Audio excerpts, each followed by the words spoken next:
Hello बच्चों, exercise 7.2 question number 11 से हमको आगे के क्वेश्चन देखने हैं। ठीक है, तो क्वेश्चन 11 काफ़ी अच्छा क्वेश्चन है, ध्यान से देखिए। कह रहा है find two numbers such that the mean proportion between them is 28। ठीक है, दो ऐसे नंबर हैं जिनके बीच का मीन प्रपोर्शन कितना है, 28 है। And the third proportion to them is 224, और थर्ड प्रपोर्शन 224 है। इसमें कंफ्यूज नहीं होना है, थोड़ा सा इसको अलग तरीके से देखना पड़ेगा आपको। मीन प्रपोर्शन 28 है, मतलब वो नंबर x मान लेते हैं एक और एक को y मानते हैं। अगर 28 मीन है तो वो बीच में रहेगा y, कुछ इस तरह से। ठीक है, तो पहला कंडीशन, यहाँ पे दो अलग अलग कंडीशन बन रहा है। फर्स्ट कंडीशन तो आपका ये बन रहा है, और सेकंड कंडीशन आपका बन रहा है जिसमें आपका थर्ड प्रोपोर्शन 224 है। ठीक है, इसका मतलब x y 224 कुछ इस तरह से है। ठीक है, ध्यान से देखना। तो फर्स्ट कंडीशन तो आपका यहाँ पर ये है, जहाँ पे मीन प्रपोर्शन, उनके बीच का मीन प्रपोर्शन 28 है। और थर्ड प्रपोर्शन, अब थर्ड कैसे होगा तो बच्चे कंफ्यूज रहेंगे, सर कैसे इनको आपस में एडजस्ट नहीं करना है, अलग अलग एडजस्ट करना है। ठीक है, फर्स्ट कंडीशन में 28 मिड में रहने वाला है, सेकंड कंडीशन में 24 लास्ट में, उनकी थर्ड प्रपोर्शन है, y मिड में आ जाएगा। समझ में आ गया? ठीक है, अब कैसे सॉल्व करेंगे? तो चूंकि हम जानते हैं कि 28 मिड प्रपोर्शन है, इसका मतलब x upon 28 is equal to 28 upon y. समझ में आ रहा है? या इससे हम लिख सकते हैं x is equal to 28 into 28 upon Y.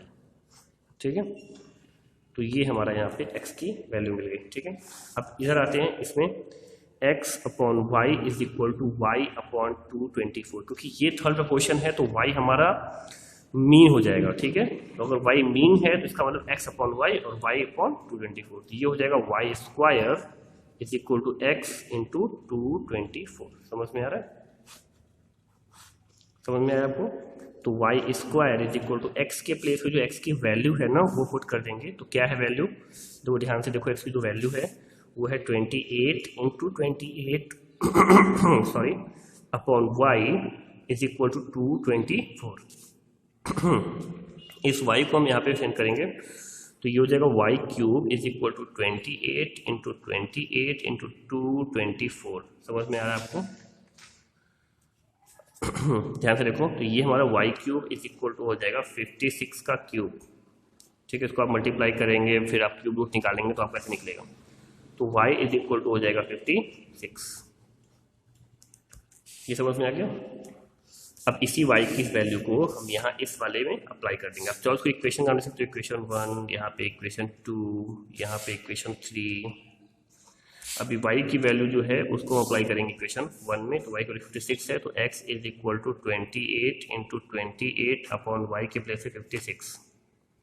28 2 जा 56, x इज इक्वल टू 2 14 जा, तो x की वैल्यू 14। ठीक है, तो यहाँ से x की वैल्यू 14, y की वैल्यू 56 आपको मिल चुकी है। ठीक है, क्वेश्चन 12 देखते हैं। 12 कह रहा है if b is the mean proportion between a and c। ठीक है, b जो है वो a और c का मीन प्रपोर्शन है, तो प्रूफ करना है कि a, c, a square b square and b square c square are in proportion. ठीक है, तो देखो a b c में a b c, ठीक है, ये तीनों हमारे कंटिन्यूड प्रपोर्शन में है, जिसमें b हमारा मीन प्रपोर्शन है। इसका मतलब a upon b is equal to b upon c, या कह सकते हैं b square is equal to ac। मैंने कहा था ना, इस लाइन को याद रखना, बहुत ही इंपॉर्टेंट है ये इक्वेशन। ठीक है, तो b square equal to ac, अगर हमारा b मीन प्रपोर्शन है इसका मतलब b square equal to ac हो जाएगा। इक्वेशन को 1 मान लेते हैं। अब हमको कह रहा है कि प्रूव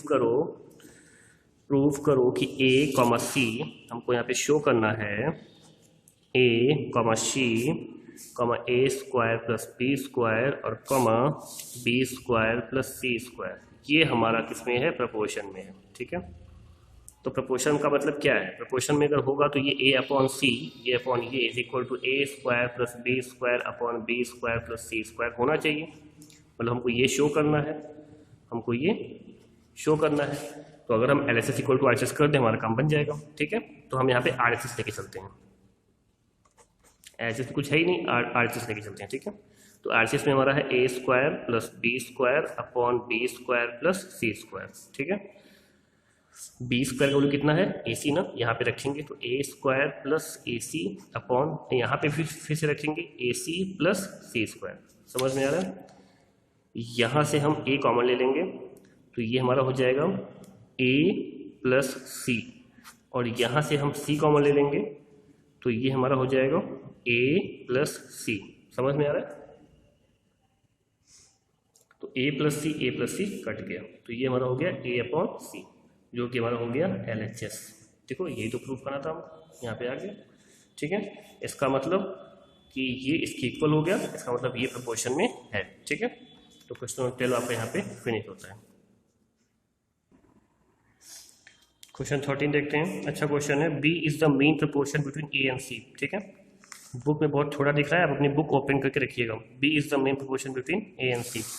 A और C मतलब अगर यहाँ पर A, B, C है, तो इसमें B हमारा क्या है, मेन प्रोपोर्शन है। इसका मतलब क्या हुआ, इसका मतलब हो गया B square is equal to AC। मैंने बताया था ना, ये इक्वेशन बहुत ही इंपॉर्टेंट है।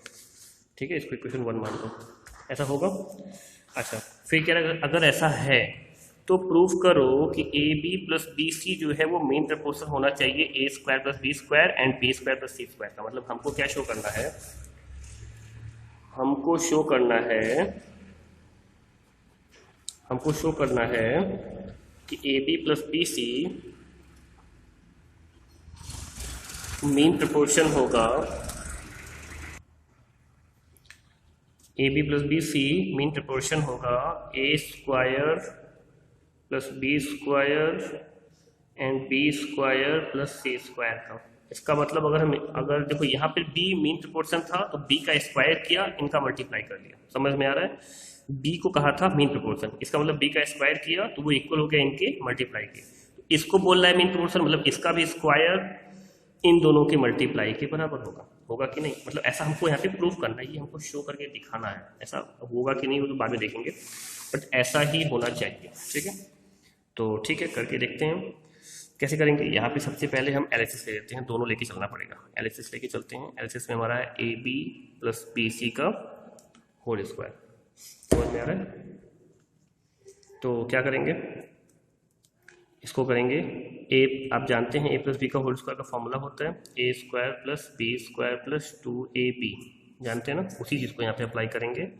तो A square B square plus B square C square plus 2 into AB into BC। समझ में आ रहा है? या इसको कर सकते हैं A square B square plus B square C square plus 2AB square C। यहाँ तक समझ में आया आपको? A स्क्वायर इसको दिया, दोनों को मिला, इसको दोनों को मिला, फिर यहाँ से होगा। ठीक है, अब B स्क्वायर इक्वल टू कितना होता है AC, तो जहाँ भी B स्क्वायर देखो आप AC कर दो, तो A square into B square के प्लेस पे AC। ठीक है, AC हो गया, प्लस B स्क्वायर के प्लेस पे AC into C square plus 2 into A into B square के प्लेस पे AC इंटू C। समझ में आ रहा है? A को 2 को लिखा, फिर A को लिखा, B स्क्वायर के प्लेस पे AC लिखा और फिर C लिख दिया। तो ये क्या हो जाएगा, ये हो जाएगा A cube C plus AC cube plus 2A square C square. समझ में आ रहा है? अब हम RHS लेते हैं। अब यहाँ पे कुछ कर नहीं सकते, ठीक है, यहीं पे छोड़ देंगे। RHS लेते हैं। RHS में क्या है, RHS में है A square plus B square का मल्टीप्लाई हो रहा है B square plus C square. ठीक है, अच्छा तो कैसे होगा, देखो यहाँ से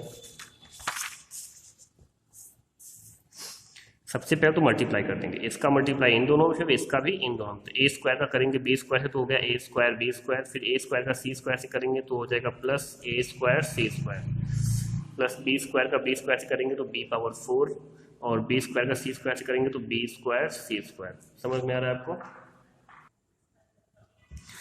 अब कुछ नहीं करना, जहाँ पे भी आपको B स्क्वायर दिख रहा है वहाँ पे क्या लिखेंगे, हम AC लिखेंगे। ठीक है ना, तो लिख देते हैं A square into AC plus A square C square, या तो B स्क्वायर है ही नहीं, प्लस यहाँ B पावर 4 है, इसे हम लिख सकते हैं B स्क्वायर का स्क्वायर। समझ में आ रहा है कि नहीं? और प्लस B स्क्वायर के प्लेस पे हमारा हो जाएगा AC इंटू C स्क्वायर। तो ये हमारा हो जाएगा A cube C plus A square C square plus B square के प्लेस पे क्या लिखेंगे AC, तो AC का whole square plus AC cube. समझ में आ रहा है? फिर ये A cube C plus A square C square plus ये दोनों को देंगे फिर से A square C square plus AC cube. तो ये हमारा हो जाएगा ए क्यूब सी प्लस, इसको पहले देते हैं ए सी क्यूब प्लस ए स्क्वायर सी स्क्वायर 2 टाइम तो 2 ए स्क्वायर सी स्क्वायर। यही चीज़ हमारा पहले भी आया था, मिला लीजिए आप, A cube C A C cube 2 A square C square 2 A square C square. इसका मतलब LHS is equal to RHS। इसका मतलब ये भी कंटिन्यू प्रपोर्शन में है और ये इसका मेन प्रपोर्शन है, ठीक है ना। तो काफ़ी अच्छा क्वेश्चन था। अब आते हैं नेक्स्ट क्वेश्चन पर। क्वेश्चन 14 देखते हैं। If y is the main proportion between x and z, ठीक है, y जो है वो x और z के बीच का मेन प्रपोर्शन है, तो प्रूफ करना है कि x y z ब्रैकेट में x plus y plus z का whole cube is equal to x y plus y z plus z का होल क्यूब, ठीक है। अच्छा क्वेश्चन है, ध्यान से देखिए कैसे करना है इसको। तो y हमारा मेन प्रपोर्शन है x और z के बीच में, ठीक है, मतलब अगर x y और z है तो हमारा y मेन प्रपोर्शन है, इसका मतलब होगा y square equal to X Z. मैं बार बार कह रहा हूँ ये बहुत ही इंपॉर्टेंट फॉर्मूला है या इक्वेशन है, जो भी समझो याद कर लो इसको, ठीक है, समझ जाओ इसको कैसे हुआ है। तो अगर एक्स वाई जेड हमारा है कंटिन्यू प्रोपोर्शन, वाई हमारा मेन प्रोपोर्शन है, इसका मतलब Y square equal to x into Z, ठीक है। अच्छा, अब कह रहा है कि एक्स वाई जेड ब्रैकेट में X plus Y plus Z का होल क्यूब प्रूव करो, वो होगा X Y plus Y Z plus Z X के होल क्यूब के। तो फिलहाल ये हमको यहाँ पे प्रूव करके दिखाना है, ठीक है। चलो हम एनालिसिस लेके चलते हैं, एक्स वाई जेड ब्रैकेट में X plus Y plus Z का होल क्यूब, ठीक है। ध्यान से देखना, एक्स जेड का वैल्यू वाई स्क्वायर के बराबर है, मतलब हम एक्स और जेड को पहले लिख लें और वाई को बाद में लिख लें, ऐसे कर लें, एक्स जेड वाई और ब्रैकेट में X plus Y plus Z का होल क्यूब कर दें। कोई प्रॉब्लम नहीं होनी चाहिए। एक्स जेड के प्लेस पे क्या कर सकते हैं हम, वाई स्क्वायर कर सकते हैं, मतलब ये हो जाएगा वाई स्क्वायर इंटू वाई, एक वाई तो पहले से है, और ये X plus Y plus Z का whole cube. Any problem? No problem. तो ये हो गया वाई क्यूब और साथ में X plus Y plus Z का होल क्यूब। समझ में आ रहा है? देखो यहाँ भी क्यूब, ठीक है। अगर कहीं पे दिया हुआ है, अभी मैं कैसे बताऊँ, रुक जाओ, अगर कहीं पे दिया हुआ है a का क्यूब इंटू बी का क्यूब, तो इसको हम कर सकते हैं ए बी का होल क्यूब। समझ में आता है ये चीज़?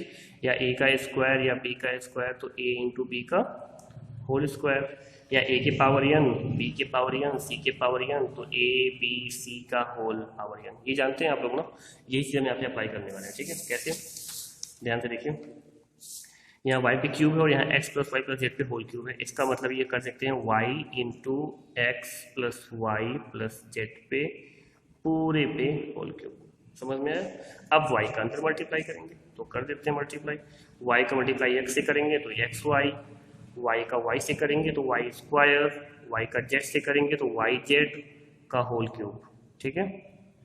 अब ध्यान से देखिए, एक्स वाई ब्रैकेट में प्लस ये जो वाई जेड है ये पहले लिख लेंगे, वाई जेड और प्लस ये वाई स्क्वायर है, वाई स्क्वायर का मतलब कितना होता है एक्स जेड, तो यहाँ पे एक्स जेड का यहाँ पे होल क्यूब है तो होल क्यूब कर देंगे। और यही तो हमको प्रूफ करना था, देखो हमको यही प्रूफ करना था, X Y plus Y Z plus Z X का होल क्यूब, तो X Y plus Y Z Z X का होल क्यूब, ठीक है। तो इस तरह से हमारा ये प्रूफ हो गया।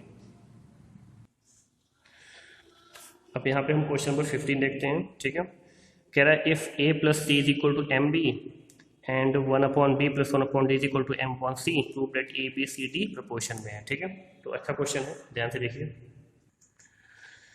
तो ध्यान से देखो, a plus C is equal to M B दिया हुआ है और 1/b plus 1/d is equal to m/c दिया हुआ है। कह रहा है a b c d proportion में प्रूव करो। एक चीज़ ध्यान देना कि हमको a b c d proportion में प्रूव करना है, कहीं भी m नहीं है, बट यहाँ पे भी m है, यहाँ पे भी m है, मतलब हमको m को हटाना है।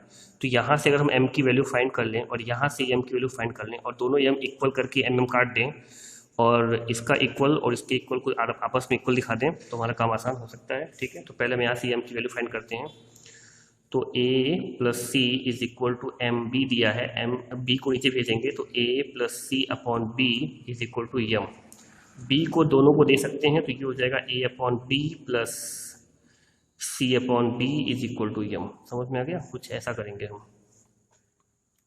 ठीक है। ऐसा कर सकते हैं, बाद में एलसीएम लेंगे फिर सी बन जाएगा, कोई प्रॉब्लम नहीं है। ये हमारा इक्वेशन नंबर 1 हो गया।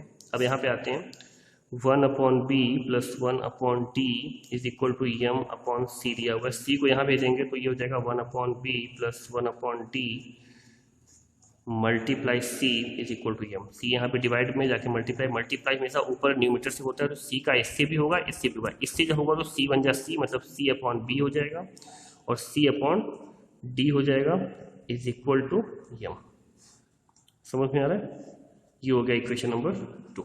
अब यहाँ पे भी m है, यहाँ पे भी m है, तो इक्वेशन 1 एंड 2 से हम देखेंगे from equation 1 and 2, from equation 1 and 2, 1 और 2 से देखेंगे ये के इक्वल हो जाएगा, मतलब a/b + c/b is equal to c/b + c/d। c/b से बोथ साइड से क्या हो गया, कैंसल आउट, तो a/b is equal to c/d। या कह सकते हैं a is to b is to s c is to d, और यही तो हमको प्रूफ करना था कि क्या ये प्रोपोर्शन में है, तो यस ये प्रोपोर्शन में है। यहाँ से ये हो गया प्रूफ। समझ में आया? सिंपल क्वेश्चन था। तो ये हमारा क्वेश्चन नंबर 15 था, तो यहाँ पे फिनिश हो गया। ठीक है, अब इसके बाद नेक्स्ट क्वेश्चन से आगे हम देखेंगे नेक्स्ट वीडियो में। ठीक है, तब तक के लिए धन्यवाद।